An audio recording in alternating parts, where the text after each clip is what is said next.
Well, hello everyone, and you join us here today in a positive mindset. Tom, recently I feel like I've been negative about a lot of things, and I want to turn that around. I want to take a new Zen approach to the way I think about the world to try and see more of the positive. Do you think that's a good and healthy thing for me to do? Yeah, that sounds great. I'd love to see that change in you because, you're a very negative guy. You're always dragging me down. I don't think that's right. No, sorry. Sorry. Thank you, Tom, for highlighting that flaw in myself, such that I might be able to become a better person. And today is one of those times where I want to become a better person because Patek Philippe has just announced a brand new Nautilus. Did I hear inverted commas around new when you said that? No. You heard the uplifting positivity of a fluffy cloud. Really? Oh, okay. Good. Tom, have you heard of the Patek Philippe Nautilus 5711? Oh, have I ever? That's all I ever hear about around these parts. This was Patek Philippe's most popular watch, reaching the dizzying heights of many hundreds of thousands of pounds. With an RRP of somewhere closer to £20,000, it's the stainless steel sports watch they originally created in the 1970s to save the brand from the extinction of the quartz crisis. It was unpopular for a long time, but it has recently become very popular again. And when I say very popular, I mean more popular than bread that is sliced into thin pieces. Nice. Yeah, if you can tap into that sports crowd, you're golden, aren't you? Yeah. Anyone who doesn't really is kidding themselves, I would say. So, of course, Patek Philippe, in their infinite wisdom, decided no more. The 5711 is not a watch that Patek Philippe wants to be known by. The CEO said this. He said, "I don't want Patek Philippe to be known as that company that makes that watch that looks like a porthole." That might be paraphrasing. It's a bold and scary move, and one that I'm not sure I fully understand, but who am I? I'm not the CEO of some prestigious company. Me neither. So they got rid of it. They did a little wind down run. You saw the Tiffany blue dial. You saw the green dial 14 variant. And then it was gone.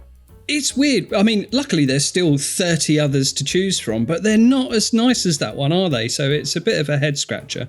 Well, Patek Philippe are back with a new Nautilus with a blue dial. It is the 5811/1G. And we all know what G stands for. Great. Oh, I was going to say good, but yeah, that's your positive outlook working for you already. Thank you very much. So G in Patek Philippe parlance means gold, white gold specifically. Right. So what you see here isn't the same watch in steel. It's in fact 1mm bigger at 41mm, same thickness, in white gold. We saw the Submariner go from 40 to 41mm. Now we're seeing the same thing here. But the real big difference is the white gold. I told you about the RRP of the original Nautilus 5711, somewhere around the £20,000 mark. This one is closer to double because of that white gold. What are your initial reactions? My initial reactions are they've had their way with the sports crowd and now they're pricing them all out of it because the brand isn't failing anymore. I don't know, maybe they don't need to cater for that many people anymore. They just want a very, very high-end clientele. They're going back to their very traditional gold, complicated, dressy offering. I mean, even though this looks like a 70s steel sports watch, the price says otherwise. I don't know. I feel like it's reset the bar of entry higher.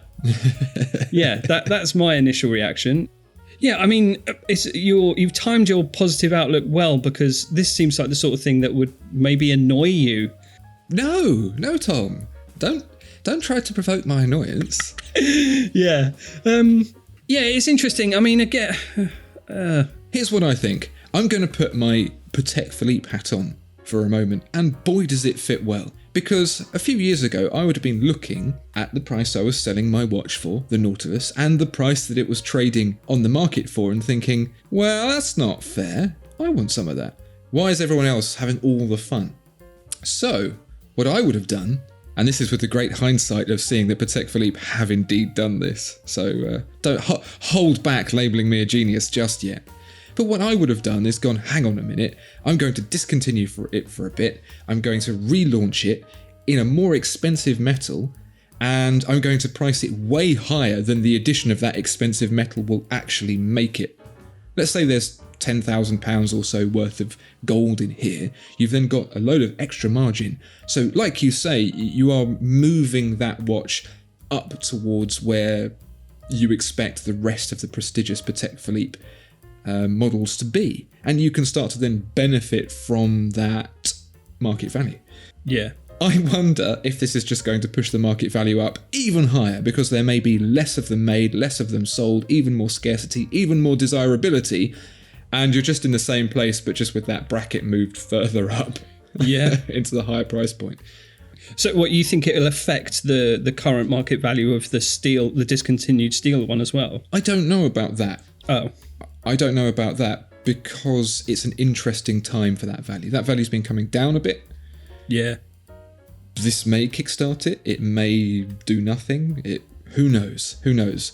Yeah. I just mean the offset of this, the used versions of this, may end up being worth more than the used versions of the steel variant, or they may not do.